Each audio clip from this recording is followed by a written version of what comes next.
Good morning. Thank you for allowing me to be with you again today and to worship with you, and especially to preach this message and hope to share this message with us.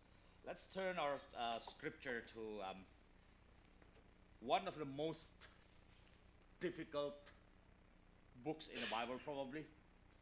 One of more kind of puzzling truth that God has allowed us to try to study, and if not the content, even the names, the title of the book is kind of difficult to pronounce. Ecclesiastes. You know, how often do you say that? And try to say that fast enough, and see if you can do that. Ecclesiastes chapter 3. I'd like us to read from one of the more famous passage actually. Chapter 3, verses 1 to 15. Ecclesiastes chapter 3, verses 1 to 15. There is an appointed time for everything, and there is a time for every event under heaven. A time to give birth and a time to die. A time to plant and a time to uproot what is planted. A time to kill and a time to heal. A time to tear down and a time to build up. A time to weep and a time to laugh. A time to mourn and a time to dance. A time to throw stones and a time to gather stones. A time to embrace and a time to shun embracing. A time to search and a time to give up as lost. A time to keep and a time to throw away. A time to tear apart and a time to sew together. A time to be silent and a time to speak. A time to love and a time to hate. A time for war and a time for peace. What profit is there for the worker from that in which he toils? I have seen the task which God has given the sons of men with which to occupy themselves. He has made everything appropriate in its time. He has also set eternity in their heart. Yet so that man will not find out the work which God has done from the beginning even to the end. I know that there's nothing better for them than to rejoice and to do good in one's lifetime. Moreover, that every man who eats and drinks sees good in all his labor. It is the gift of God. I know that everything God does will remain forever. There is nothing to add to it, and there is nothing to take from it. For God has so worked that man should fear him. That which it has been already, and that which will be has already been. For God seeks what has passed by. I don't know what impression that you have when you read this passage, especially the first 7 or 8 verses there. When the people believe that this is Solomon, when Solomon describes all this, he's basically saying that life is full of changes. Life is sea of changes. Everything that we experience in our life here, it's basically, you can say life is seasonal. It's just like when you see the waves of the ocean. You can't just see one. There are several ripples there, and life is just like the surface of the ocean. It keeps changing. You know, it never stays, never really, when you say it's calm, it's never really calm, you know. When what we call as a calm ocean, it's just because the ripple is so small, the wave is so insignificant, but it still keeps changing if you pay enough attention. And the passage that Solomon described to us in his wisdom is telling us that not only life is full of changes, a lot of times life is full of contradiction. You see all these verses from verses 2 to 8, he intentionally using the Jewish tradition of showing rhymes by showing contrast. You know, there is time to give birth, there is time to die, time to plant, time to uproot what is planted, time to kill, time to heal, time to love, time to hate. It doesn't mean that we are allowed to do all the negative things, but it tells us that when we talk about changes, there are at least two different things. There are changes there that we can control, that we can initiate, we can proactively do, or we can proactively anticipate. We can initiate change. It could be for the better, it could be for the worse. But there are changes that will happen nonetheless. Whether you're ready or not, whether you like it or not, things could happen and things could change. A lot of times in the blink of eye. Pastor, pray for us, for people in Indonesia.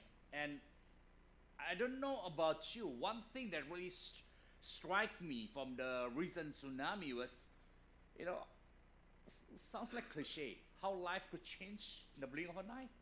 Who would have thought? You went to Pantai Carita there. That's one of the.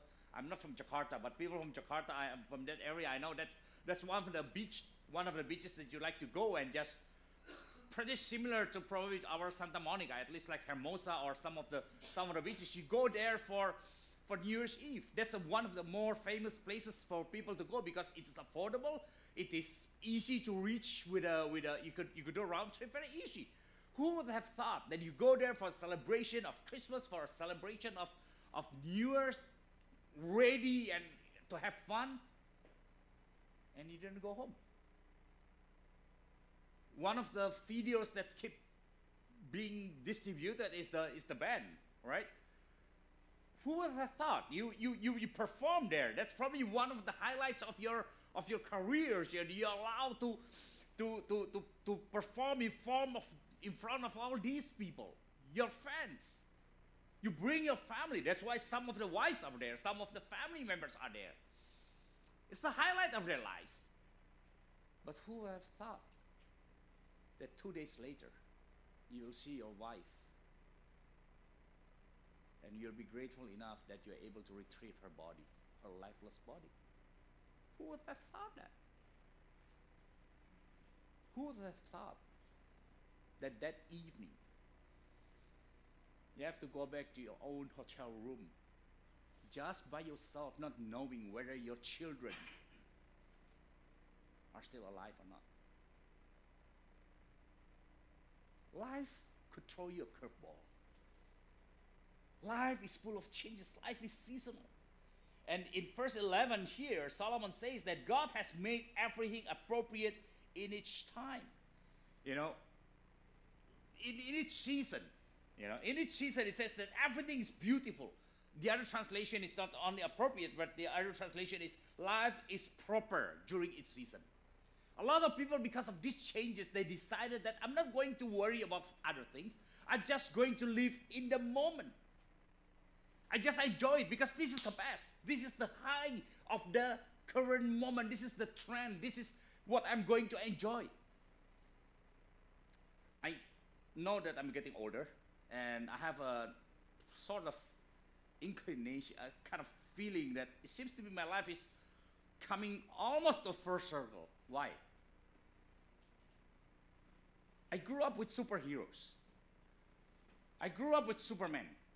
Well, granted, being a recent arrival at the time, Superman didn't know that underwear is supposed to be wear under. Right? Now he grew up on Earth long enough, he knows how to wear that.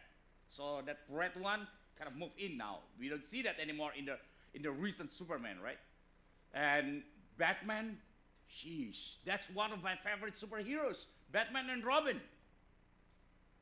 If you know Robin, that means you're old enough. Because there's no more Robin nowadays with all the technologies, right? Batman in the past, I mean, we are lucky if he got shot and, you know, he didn't die because he didn't have all those armored things. The vehicle that he has, that time, it was fancy enough. Nowadays, it's almost like Transformer. I mean, it's so scary. I grew up with that. And now, it returns. Most of the Marvel superheroes are the ones that I am so familiar with.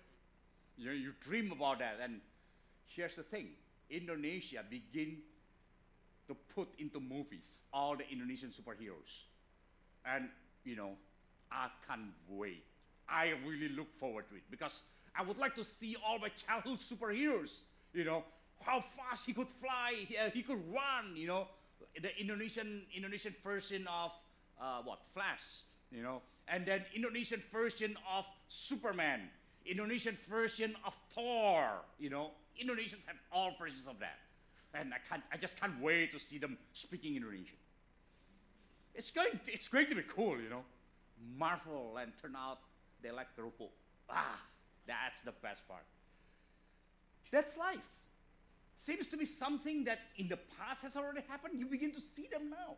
And this is the world that nowadays, you know, it seems to be very crowded because different different generations seems to be being squeezed together, and this is the generation that becoming very confused because we have different ways of living in this current generation. It moves so fast nowadays. A lot of new trends seems to be something that we have accepted in the past now has moved. I just moved out of Arcadia after 20 years living there, and when we started packing, then I realized our house is very much like a time capsule. We began taking out stuff from our cabinets, our closets, and realized I still have those cassettes. And we are thinking about it, you know. These are cassettes, and these are VHS tapes from our vacations, from our children's performances. And so parents, we decided we are going to keep them. And our kids say, why do we have to keep them? You know, we don't need that. And then we realized, even if we keep them, we don't have means to play them anymore. We don't even know what to do with that. I look at all my filing cabinets. In the past, at home, we have several filing cabinets with all the files there, and you know, you're supposed to keep your receipts for 7 years for tax purposes and stuff. Now they're all digital. All mails that come through our addresses, our address now are basically junk mails because everything is digital, everything is auto pay, everything is by credit card. Life is so different now. I open my drawer, and that's my technology drawer. And I saw when I started using slides on TV, I have to have that kind of adapter that you plug into the what do you call it, the RCA or whatever, the 3 lines there on the TV there, and hopefully the frequency will be similar or will be in alignment, and then it can show you there. And I still remember when I first doing that. Wow, the church people are so amazed. I remember I was in San Francisco at the time, and I was there for the retreat, and I was the speaker, and I asked them of TV, and of course TV at that time still very fat, right? Still very big. And the pastor had no idea why I asked for TV, and I brought this fancy stuff I put in there. If I was a marketing guy at that time, I remember I gained 2 clients. Both of them are in the restaurant business. They asked me, how could I use this in my restaurant so that I can show menu? I can show it people, I can use it advertisement. You know, asking pastor how to brand and how to market their restaurants. That's the best one, right? I still remember that. People kind of, wow, how could you do that? This is a generation when you have the older people who have no idea how to use technology, with the younger people who don't know how to live without internet. You know, I just traveled with a group, and they're very young, and so I've been labeled as what I call as digital immigrant, and they are the digital native. You know, let's simply say that I'm much older than them. It's totally different world that we have here. We enjoy it because this is the height of the moment, but the Bible says that everything is only appropriate at its time. It is to be discarded for the new season.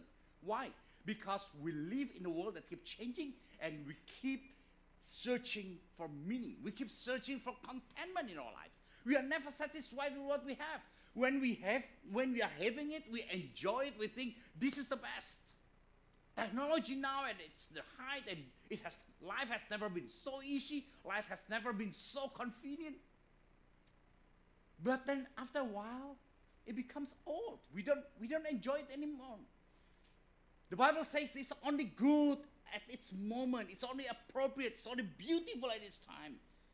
We keep searching for meaning, and when we think that we already have these, and turn out it's nothing.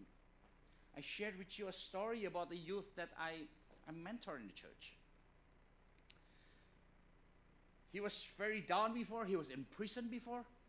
He came out. He turned his life. He became a business person. He was so successful.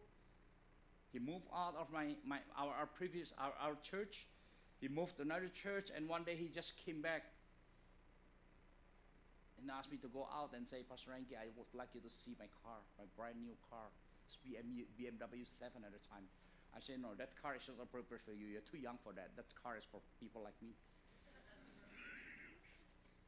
Can I test drive? No, I just want, you can't touch it. I just want you to see it. Several weeks later, or several months later, we met again. He asked me to go out, and he said, "Pak Hengky, I've been down there, you know that. We've been in the trenches together, and I've been this high. I went to Santa Monica so that I can just tip the parking people $20, $30, $100 because I can afford that. I've been so low, now I'm up in the mountain." And turn out, there's nothing there. Among my friends, I'm successful. People used to look down on me. I didn't finish my high school, I didn't finish college. People look down on me. I don't have any degrees. People think that I don't have any future. Now, I drive a better car than others. Then he asked me, what's the purpose of that? It doesn't mean anything. Life for a lot of people is just an empty shell. Life for a lot of people is just nothing, in search of contentment, search of meaning. And for some people, they begin to move to an alternative lifestyle. They begin to move to social media. When we talk about social media, you know, this is the era of social media. You know, older people that have Facebooks, younger generation, because old people have Facebook, they move out from Facebook. You know, most people now, most of the younger people now, they have what? Instagram, right? Snapchats probably, because your parents still don't know how to use Snapchat yet, right? So you stay there. You don't use, well, you are Indonesian, you use WhatsApp, because that's the only way that you can communicate with people. Instagrams, and you know, a lot of children, a lot of younger people say, well, I'm happy that my parents haven't encountered Instagram yet. They have no idea what Instagram is. They stay with the Facebook. So life is an unending quest for followers. Life is an ending quest for what we would like to have, you know, to have more likes, to become viral. But if you can back one more slide, one slide before this, life is actually on the social media, it's just snapshots. We like to take pictures of certain moment in our lives, and then people begin to think, this is our life.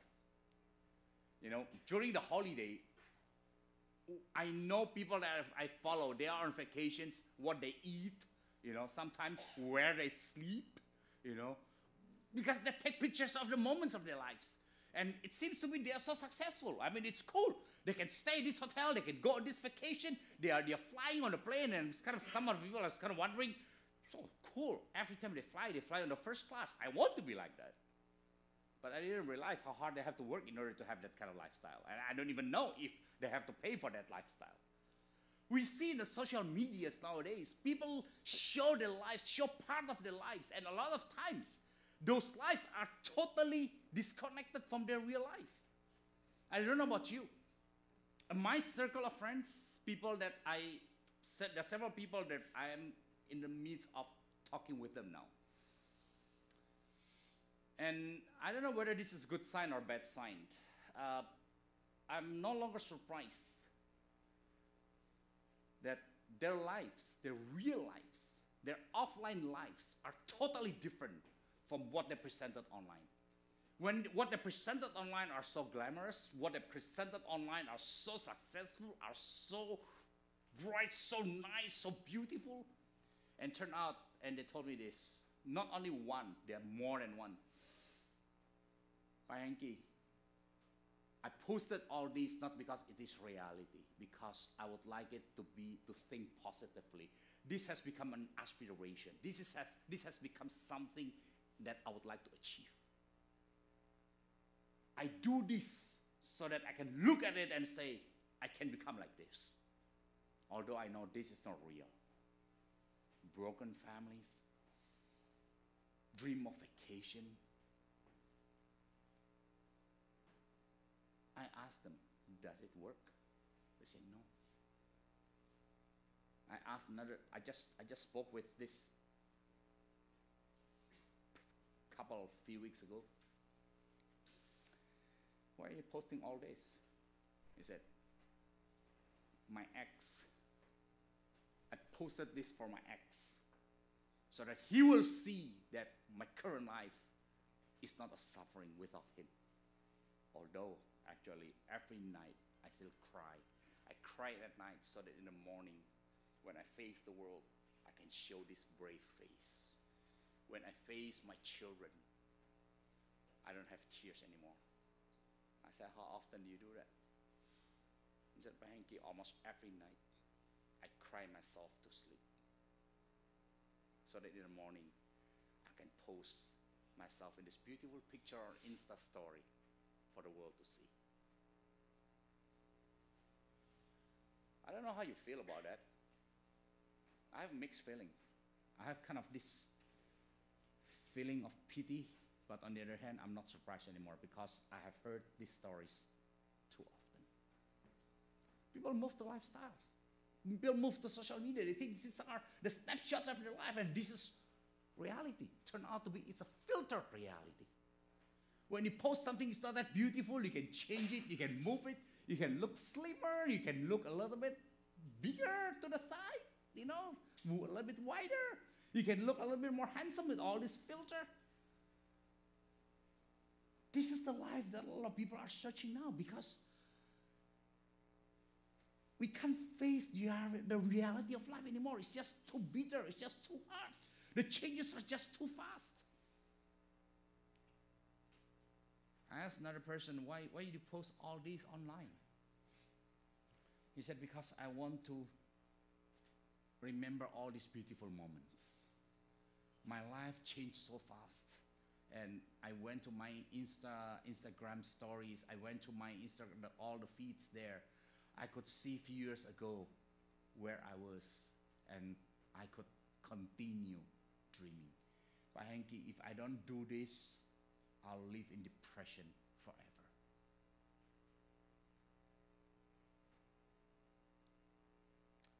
About a week ago, a lady came to me. She's an Indonesian. She said, Hengky, can you take me out to CVS? I said, what do you need to buy at CVS? I need a prescription. Okay, why me? I need Xanax. It's an antidepressant prescription. I said, why? I couldn't sleep without that. I've been on it for years, and it's getting difficult to find it in Indonesian, so I need an American to get me. I said, I can't do that. I can't help with that. The problem is, she's one of the leaders. She's one of the more prominent persons. People know her to be so successful. I look at her feed and people say, wow, you're so good. You travel all over the world. You went to Europe. You went to America. You went to Australia. You got scholarship money. She was so successful. Yet deep down in her heart, he said, Hengky, I've been thinking of committing suicide several times. And I've done that several times. But for some reason, I took sleeping pills. I just didn't die. It's just becoming more miserable. It's totally disconnected. The social life and our real lives are totally different. Why? Because we are searching for meaning of life. We are searching for something that we need to fill our life. So the next slide is life's unending. Quest for more followers, more likes, becoming viral. And we forgot one thing. The Bible tells us here, in verse 12 especially, starting from verse 11, in the midst of this sea of changes, only God remains unchanged. Only God is changeless. In verse 11 it says there, He has made everything appropriate in each time. He has also set eternity in their heart. Yet so men will not find out the work which God has done from the beginning even to the end. The work that God has done from the beginning to the end. He puts eternity in our hearts. Someone says that in our lives there is a God-sized hole that cannot be filled by anything else but God. No wonder nowadays religion begins to come to life again. religions in different forms, in terms of agnosticism, in terms of atheism, in terms of religious fundamentalists. In all religions, you'll find fundamentalists begin to roar back to life. Why? Because people think I can use God to serve my purpose. The Bible says God is changeless. God is the only one who could take over our lives, can control our lives, can direct our lives in the midst of these changes. He is the only one because He puts eternity in our lives, in our hearts. He is the one who gives us meaning. He's the one who gives us purpose. And without Him, we can't find anything else. And when people search God through religion, they think that being religious can satisfy our hearts. We think that being an observant, being followers of certain religion, that will satisfy us. And what happened nowadays? We see that there are wars between one religion with another religion. You know, in Indonesia, it's sometimes getting hard to talk about our religion, to go out and try to evangelize people, because once you talk about our religions, people becoming so sensitive. But the other spectrum, the other side of the spectrum is we begin to see the rise of syncretism. People who simply say we need to be tolerant, we need to be accepting of all other religions. You know, all religions are just the same. It's just different ways of approaching God. So, you know, why, put it this way, in the past I'm just happy that I could bring people of our religion to church, until I begin to realize a lot of times they come to church not because they're in search of something, simply because they don't care about anything. They think it's just the same. It doesn't mean anything. One religion or another. It's just that today I'm wearing this clothes and tomorrow I'll wear another clothes. That's it. I was in Seattle many years ago, and I can say, still traumatized by that experience. I went to a church. At least I thought that was a church. Turned out that's a Shinto temple. Looked like a church. The only thing is there's no cross inside the church. It has, instead of gods, it has images of the founders, meaning people who give money to that temple. And the pastor called himself a reverend. You look at him and he has his robe. Instead of all the usual Shinto and the dualism symbol, yin and yang, what he has is practically Christian cross there. And you look at him, if you walk outside, people will think he's a pastor, and he calls himself a reverend. He's a reverend. And I sat there in the benches and listened to him, and he said that, so on Friday, the Muslims will come in here and pray, kind of. So what is this? So I got a chance to speak with him.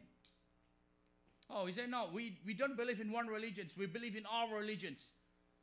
Everybody could come in and pray. This is the house of God. This is the house of prayer for all nations. Kind of, that's the name that usually used for church. House of prayer for all nations, right? There is a church by that name. I have several friends who are so proud of themselves, they call themselves the universalists. They don't believe in one religion anymore. Why do we believe in just one thing exclusively? We need to be embracing of it. They're looking for something to satisfy themselves. And yes, some people look for satisfaction in God. They use God to try to satisfy their needs, try to meet their needs, and hopefully by praying more, by giving more to charities, by becoming more positive, by doing more good things, hopefully I can, calm down. I can silence this craving for meaning. Hey, I'm all for doing all the positive things. Going out, feed the homeless, do not say anything negatives that Indonesians are very famous for, gossiping about others, only saying good things, only saying positive things, always try to be nice to others. Oh, I'm all for that. But allow me to ask, why are you doing that? Is it because you try to hide things that you know it's bad? Or because it comes out from a transformed life? It's a big difference. A lot of people are doing good, but they hope by doing good, their lives are going to be happy, and turn out to be that's not the case. The Bible tells us only when we allow God to take control of our lives, when we allow our lives to be surrendered to God and to allow God to come into our lives, and basically we surrender without any conditions. Only then God can really satisfy our lives and give us meaning.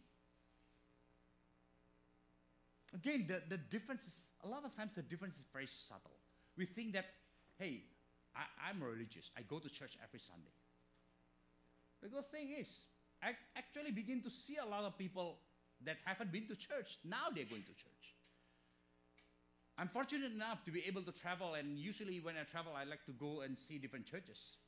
A lot of the millennials like to talk about startups, and turn out to be church also has a lot of startups. I met a lot of pastors, and they say, I'm the church planter. That seems to be very big now. We just moved to this location, and we would like to start a church here on campus, the community center. And some of them are, I don't know why in the past few months, my series of churches have been at the nightclubs. I'm not talking about ex-nightclubs. It's a church in the morning and nightclubs at night.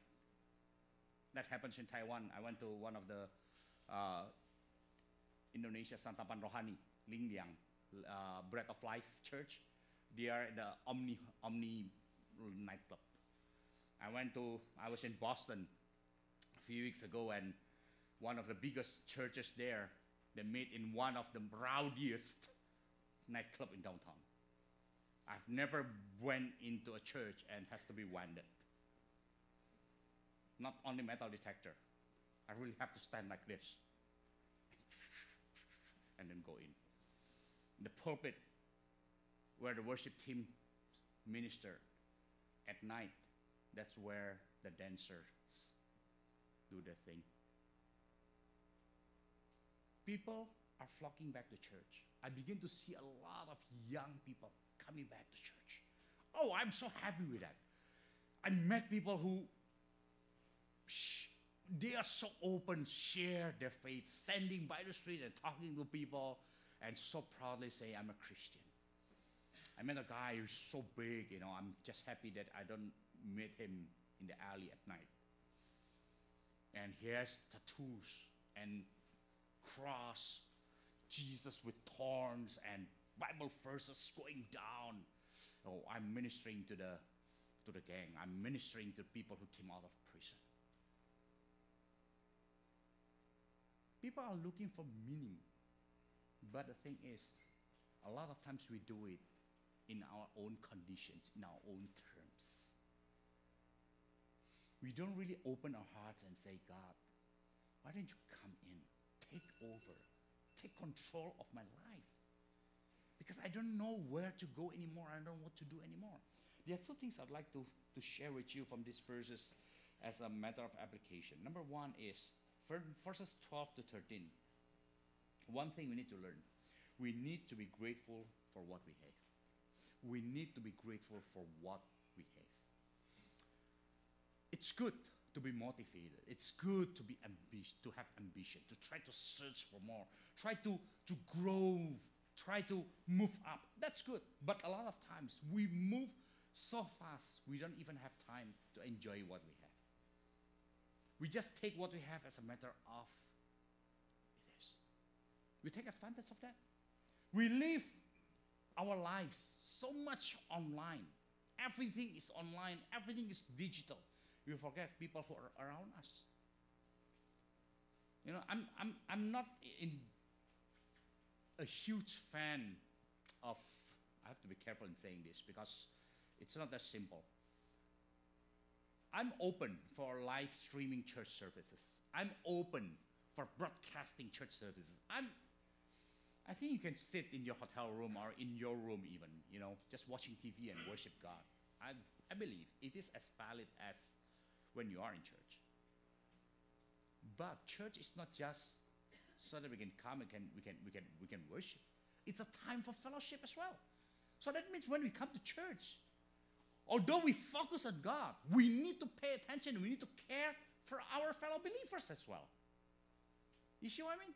A lot of times we come to church and we treat church as just one of our agendas. And we think the church has to be grateful that I'm still coming. I'm still giving my offerings. I'm still showing up and warm the chair on Sundays. I think a lot of times we forget. We are there. Not only so that we can receive blessings from God, so that we can receive good things from God, so that we can be ministered to, but we are there so that we can care for others. We are there so that, when we greet others, we can look them in the eyes, we can really hug them and say, hey brother, hey sister, glad to see you here, although you've never known them. Because that's one thing that people have been craving. They've been craving for touch. They've been craving for real life interaction. I think last week, there's an article. I tried to find it. I forgot where it was. It says the biggest disease in America nowadays is not physical disease. It's about loneliness. You've probably seen that as well. And what really struck me is it describes 3 age groups that are the loneliest. And that's a research after many years. The first group is actually the millennials. Those who are in their early 20s. Surprisingly. They live a busy lifestyle. They go to school. They go to entertainments. And they have a lot of stuff. But they are one of the loneliest group. The second group, and I realize I'm right smack in the middle of it. Those in their 50s. And the third group are those who are in their 80s. And there are different reasons for all this. The younger generations, that's usually the first time they have to leave home. They begin to transition from sheltered life, from school. They have to start working, and they have no idea how to work. They don't have life skills. They don't have this. They know how to do the stuff they have been trained to, but they don't know how to relate to others. Then they have to, a lot of times during their interview, they have to meet with HR people who have no idea how to use technologies. And these younger generations, they're all on technologies. And then my group, they say that's when a lot of times middle life crisis begin to hit. Kids begin to leave home, and then you suddenly realize kids don't need you. That's the hardest thing. When you talk about empty nesters, it's not just kids physically moving out. It's basically kids they have their own lives now. They can survive without you, and you are strangers in their world. Midlife crisis. And in my situation, I begin to see my friends dying. I don't know, in the past month, I lost about 3 or 4 friends. All of them to cancer. Hey, anytime I can go. People in their 80s, they have no more peers. They said the nice thing with living in their 80s is no more peer pressure. No more people pressuring you, Everybody fussing you. And they have a lot of people caring for them, and they have a lot of people fussing around them, but they have no idea how to live in this world anymore. Everything is different. I begin to see a lot of phones making comeback, those with the huge buttons. No more smartphones for older people. Not because of their eyesight, because they have no idea how to use their phones. I told you a long time ago, I volunteered at the library to teach people how to use computer. And one of the first things to do is to tell them not to aim mouse to the screen, because they think that's how they move the mouse.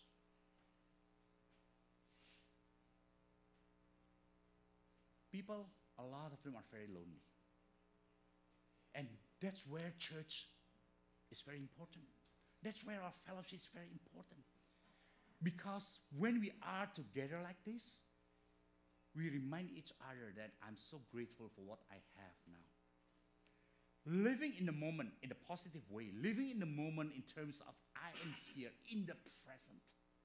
So many people are so connected to their gadgets, they're so disconnected from their real life. We Asians probably one of the worst. You go to eat, once the meal come out, what's the first thing to do? Taking pictures, posting them, different angles. Once we are done with it, Then we start eating and we have our gadgets in front of us or to the side of us.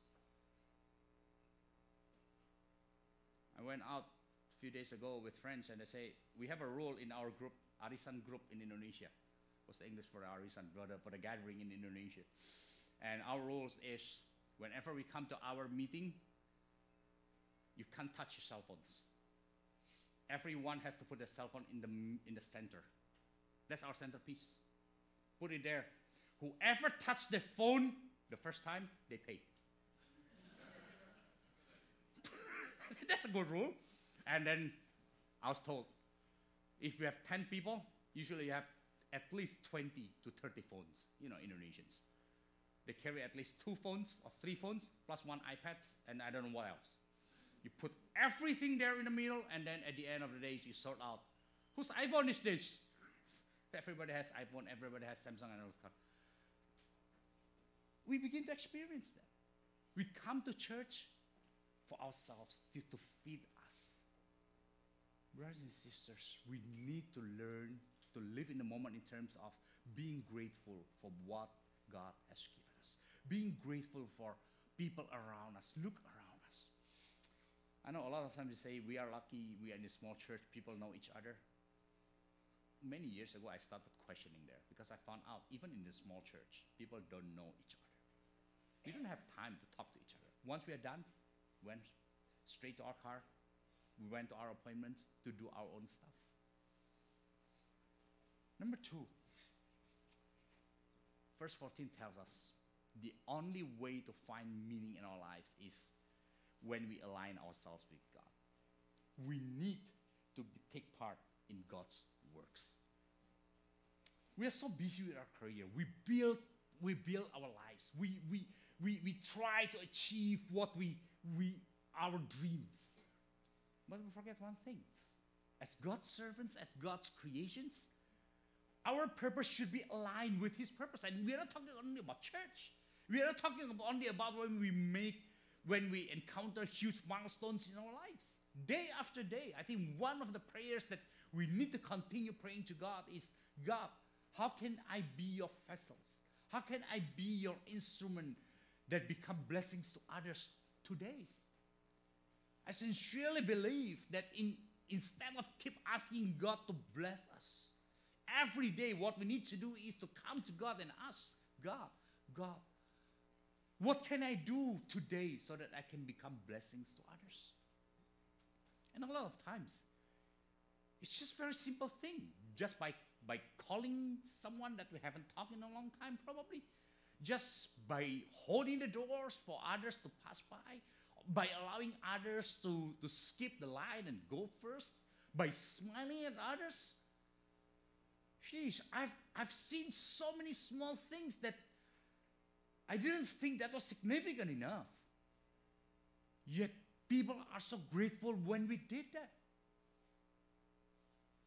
I found out when I went to the soup kitchen, for instance, when I went to the food banks, when I went to shelters, those people are not grateful simply because I'm serving them food. You know what? They are happy when I'm willing to sit down next to them and listen to their stories.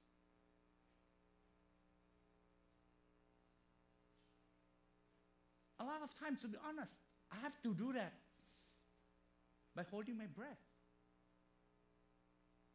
I don't know when was the last time they took shower. I realized I even begin to develop kind of trick.